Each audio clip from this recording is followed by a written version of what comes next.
Hi, I'm Rick from Iron for Models, DJI dealer from the UK and RC specialist for over 40 years.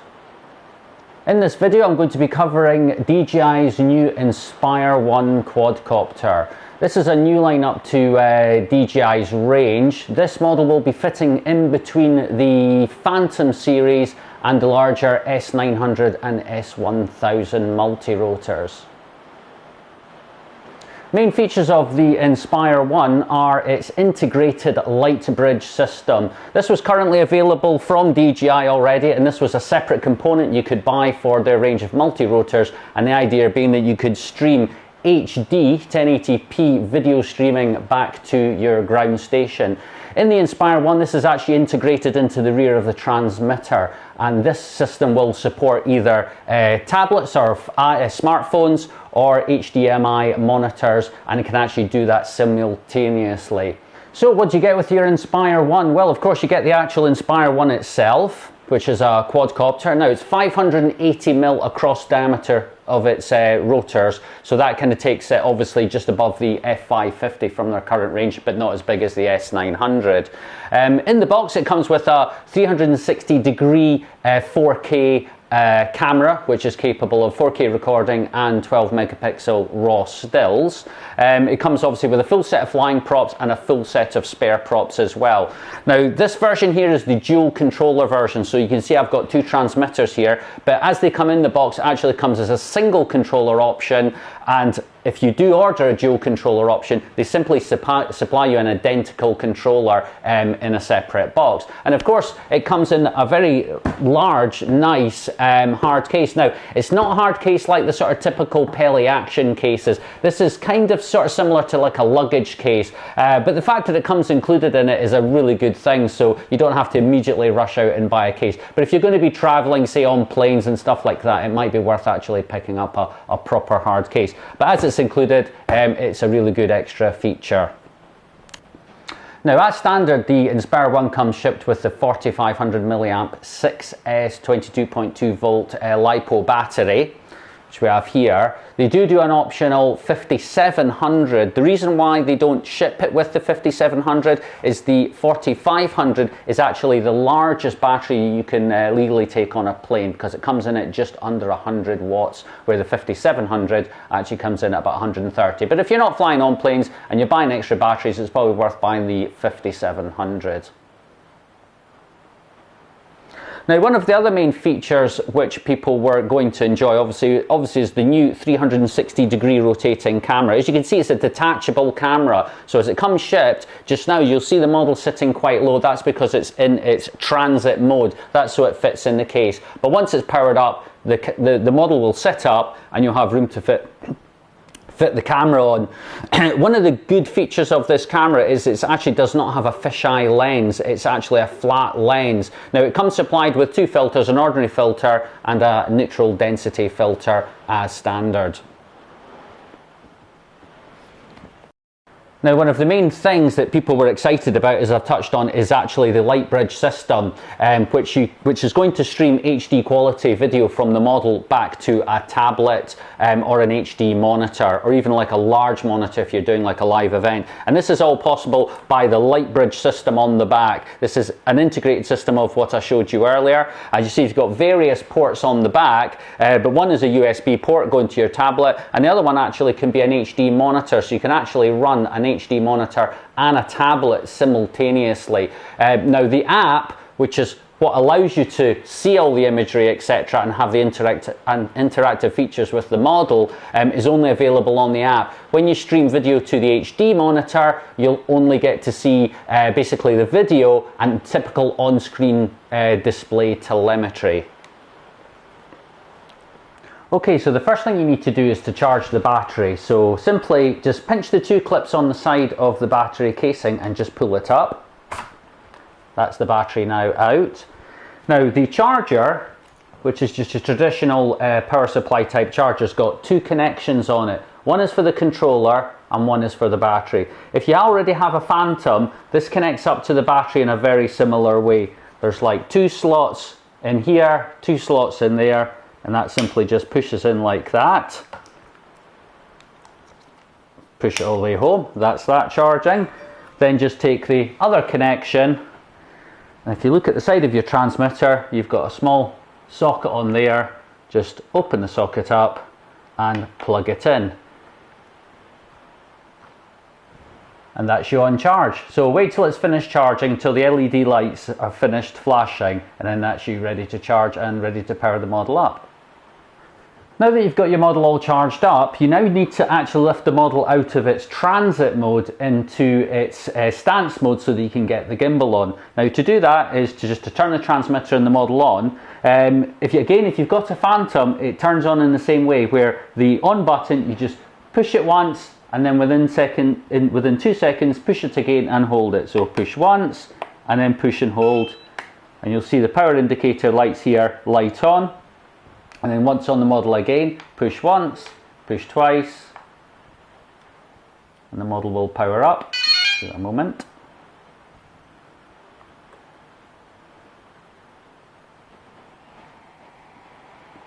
And that's you on, and you've got the green status light on the transmitter here, showing you that it is connected. Now to get it into ready mode, what you need to do is the small toggle switch here on the transmitter, you need to toggle that 4 times up and down. So 1, 2, 3, 4, and up she goes. Now if you're on a grippy surface, it's worth just helping it go up, because otherwise the feet will get stuck in, say, the grass, etc. Now once that's up, you can actually now fit the gimbal. Now it's probably best to turn the model back off at this point.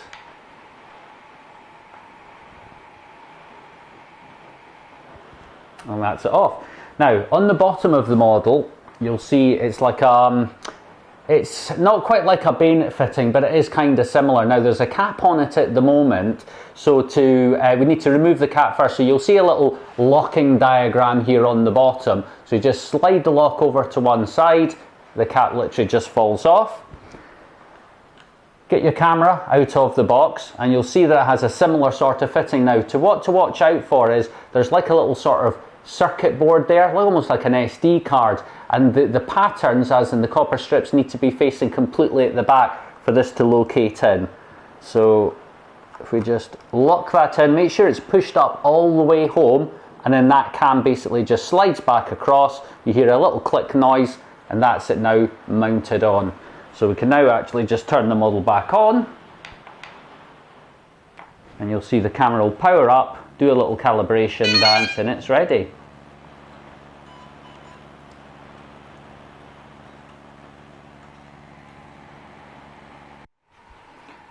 Okay, here's a few of the features of the transmitter itself. This is your flight mode switch, so if you're used to a Phantom, this would be what controls between GPS, attitude, etc.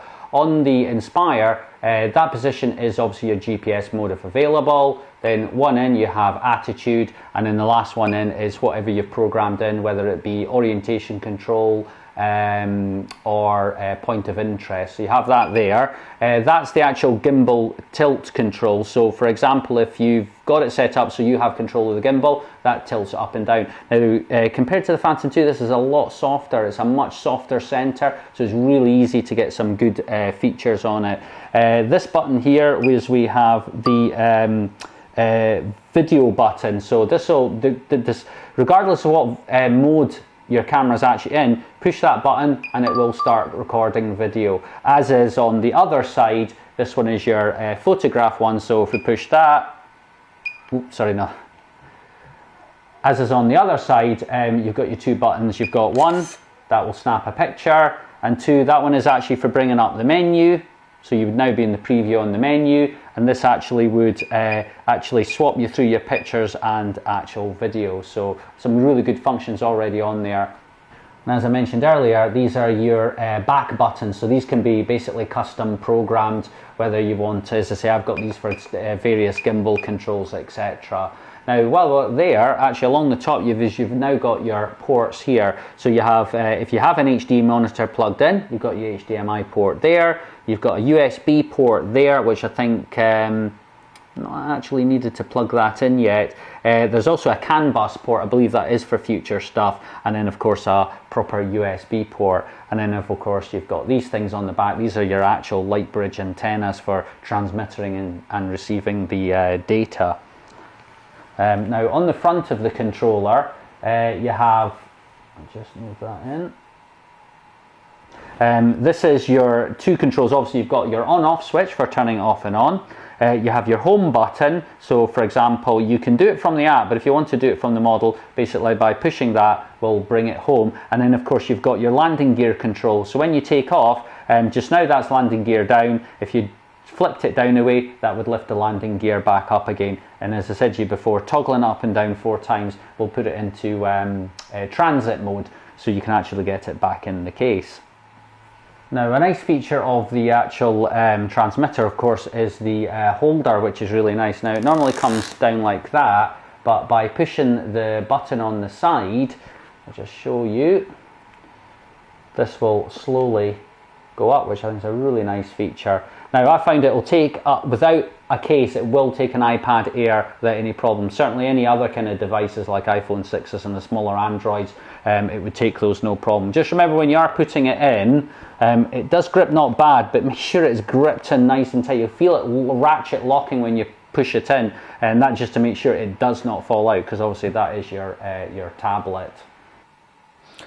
Okay, so here we have the heart of the Inspire, which is its app, which is what controls the Lightbridge system. Once you boot up the app, you'll be welcomed with this screen. So the first thing we'll touch on is the Academy. This is just a little sort of media center. In here you've got all your manuals which you can download, and also some videos, but there is also a flight simulator.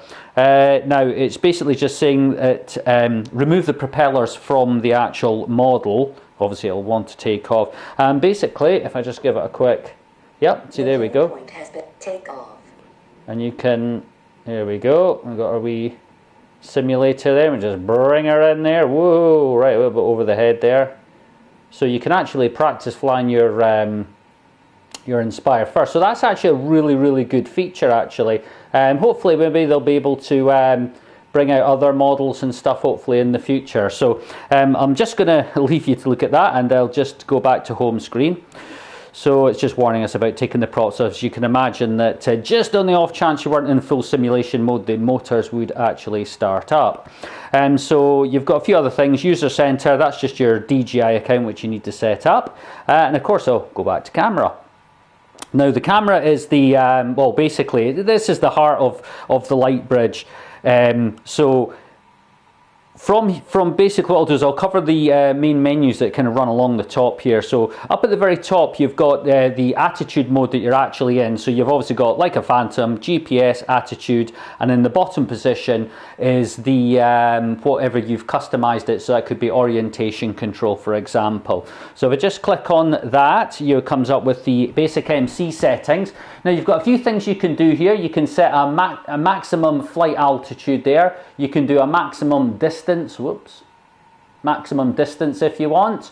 There's also a beginner's mode as well. The beginner's mode, what that does is that just limits you greatly, as in it will only allow the model to fly if it's in GPS and has GPS lock. It limits it to, I think it's 15 meters in height and about, I think it's about 100 meters in distance. So that's actually quite a good feature. You've got a calibrate compass calibration. So normally when you do it with a Phantom, for example, you would do it by toggling a switch, but in this it's all done electronically. So I'm actually going to calibrate it while you're looking at the app. So the first thing you need to do is you pick it up and you rotate the model 360 degrees. Now there's a status light on the back of the model which is yellow. Once you do a full 360 it will turn green, and then you just pitch it to the ground, nose down, do another 360. Now I'm doing this inside, which is definitely not a good idea, and then it'll go back to flashing, and then we just put her back down again, and that is the compass calibrated. So moving on from that, if we go back to the mode we were in, so we have obviously got reset settings. You can unlock your motor. You've obviously got enter travel mode, that's for putting it back in the case, and certainly exit for taking it out of the case. I'm not sure what enable multiple mode is yet. I'll need to check up on that. You've got enable orientation control, and then of course in your advanced settings you've got things like your gains, all down there. If you don't know what they do, don't mess with them. Fail-safe mode, so that allows you to adjust what height the model will return at. So for example, if you've got a lot of high trees, you might want to set that quite high.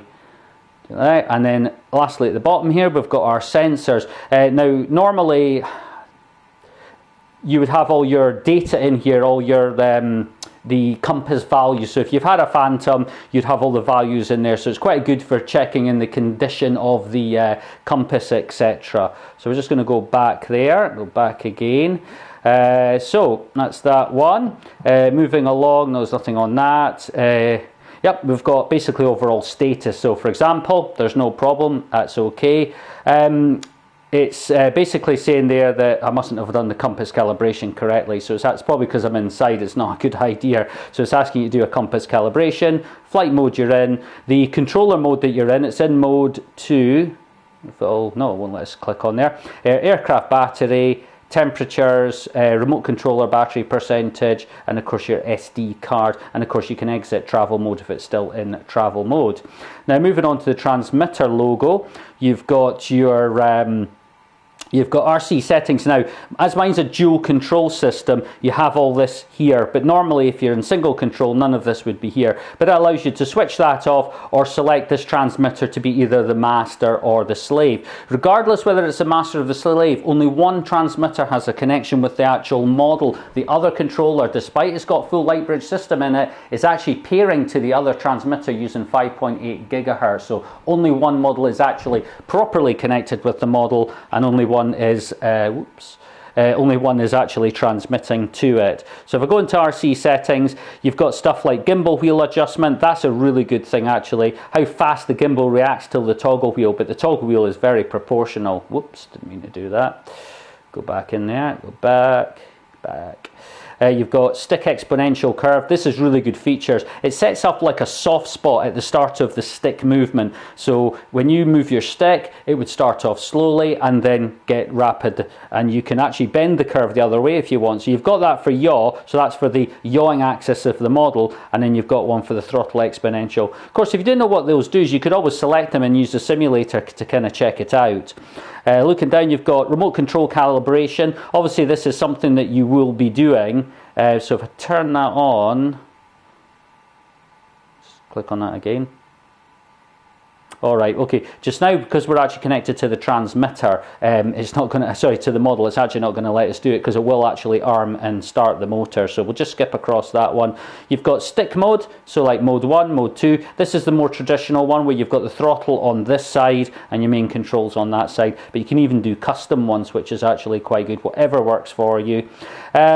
You've got, this is for customizing the small buttons on the back of the controller. So you've got one on the left hand back and one on the right hand back, and then you click on that and then it will give you, there we go, it'll give you basically all the different functions you can have. So for example, I've got it to reset gimbal yaw, so that way if the gimbal pilot has got the camera yawed off to one way, I can just hit that button, the gimbal will return back to facing forward and it will make it easier for me to fly home. So you've got that one, and then of course you've got one on the other side which you can pretty much set up a different thing. So I've got it set for gimbal mode, so that would, you could change what mode the gimbal is, whether the gimbal is always facing forward or locked on a specific point on the horizon, and so on.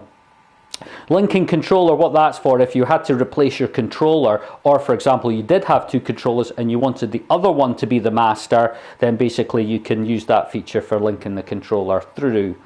What I'll do is on more specific items that will take a little bit longer to explain on the app, what I'll do is I'll do some separate videos on those ones.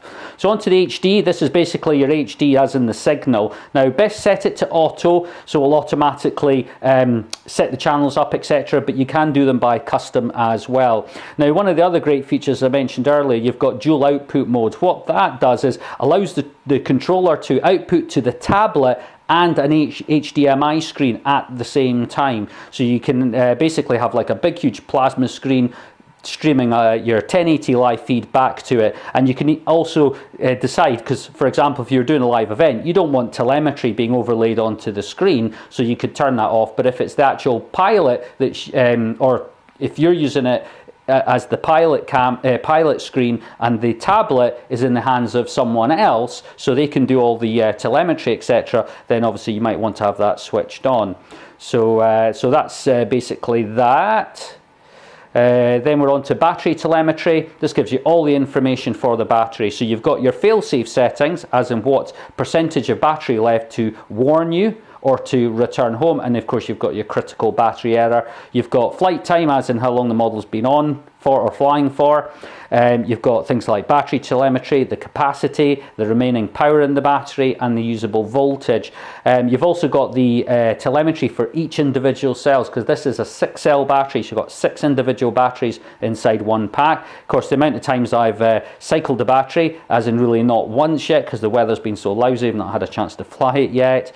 And then of course, time to discharge. What that is, it's a new feature DJI have put in, so that it's to stop their batteries puffing up when people store them fully charged, which is the wrong thing to do. You should always store your batteries about half charge. Now, they've developed this new sort of firmware that the batteries run on, and the way that it works is that if you leave the battery fully charged, this one's set to 10 days. After 10 days, the battery will actually automatically discharge itself. Now, it's a very slow discharge. We're talking 2 days to discharge down to about 60%.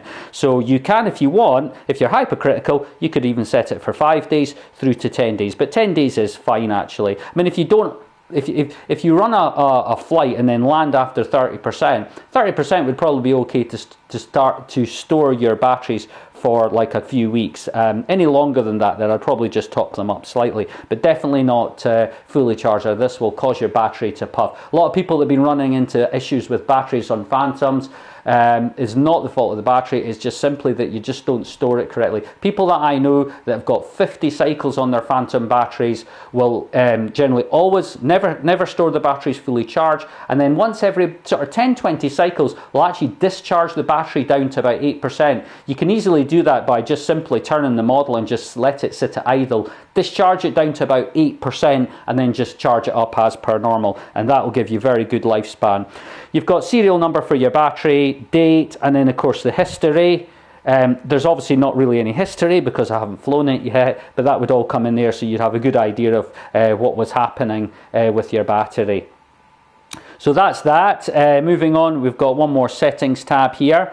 So this is really for general settings of the app. So you've got things like how you want your units measured out, metric or imperial, overexposure warning, video caption, show grid on screen anti-flicker, quick review, NTS or PAL of course, format and SD cards, adjusting gimbal roll, that's for if you want to actually adjust. A lot of people that have had crashes with Phantom visions generally, and the gimbal goes off tilt or off horizon, you can actually readjust it here. So that is actually a really well thought out app, so good for DJI. And of course there's a gimbal auto calibration button there.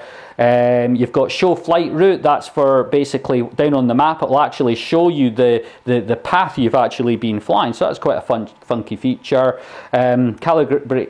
Calibrate map, that's for China. Cache map and background, what that's for, if you're going to be out on a job and there's no internet connection, no Wi-Fi, and your tablet hasn't got 3G, you can actually peruse all your maps first, caching them all to the tablet, so that when you get out there you can bring the maps up, job done.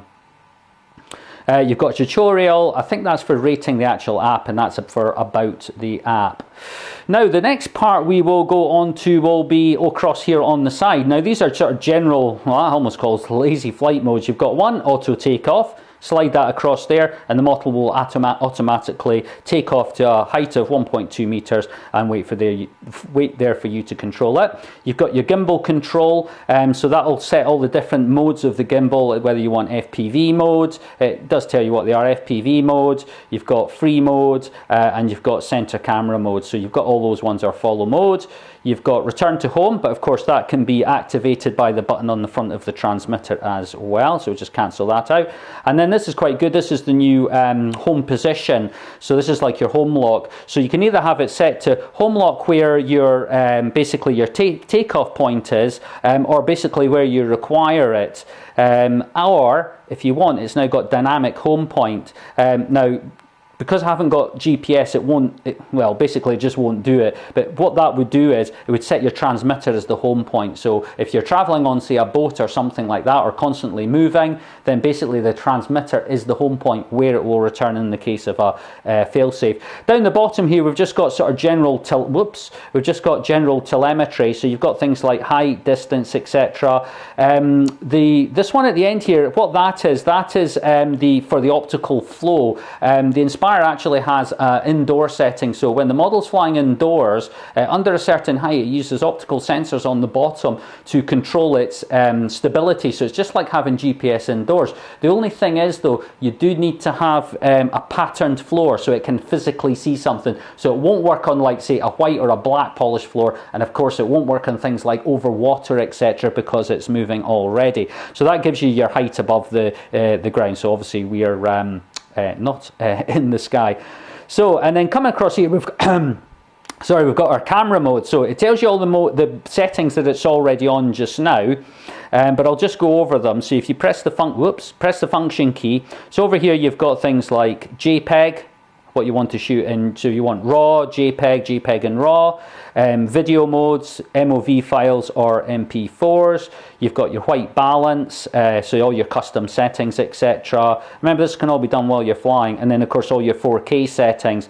Now, I think there's maybe just, because this is a very early app, early app, I would presume I can normally scroll down. Now, I've used the Android app, and you can scroll down to get a lot more settings down here, like the lower resolution settings are all down here, but you've got all your different resolutions and frame rates there. Moving on, we've got the style, so you've got all things like your landscape settings, standard, neutral, all that sort of stuff, and of course some digital filters. Again, you can normally, it will let you scroll down there, but at the moment with this app it's not letting me do it. Here you can basically change from camera to video, and of course that can be done from the controller as well. The controller has separate buttons for taking video and taking pictures, so a lot of this actually you don't really need it because it's actually on the controller itself. And down here you've got this gets you into the menu. So if I just go on gallery, these are all just the pictures that I've been mucking about with. So you can, some are videos, some are pictures, you can scroll through them, edit them, delete them, or download them. Now, so we've covered all down here. We've got some settings here. So across here you've got your manual settings, so you can either set it to manual or not. Whoops. Hang on. You can set it to manual or not, so you've got your ISO settings, shutter settings, and so on. So that's quite nifty. And then moving right down to the bottom, you've probably noticed the map in the corner. So I presume this will actually be for the ground station eventually. So at the moment, oops, that should actually come up. Satellite. I'm probably just not getting a good Wi-Fi signal at the moment, but normally we would have a map. What is that?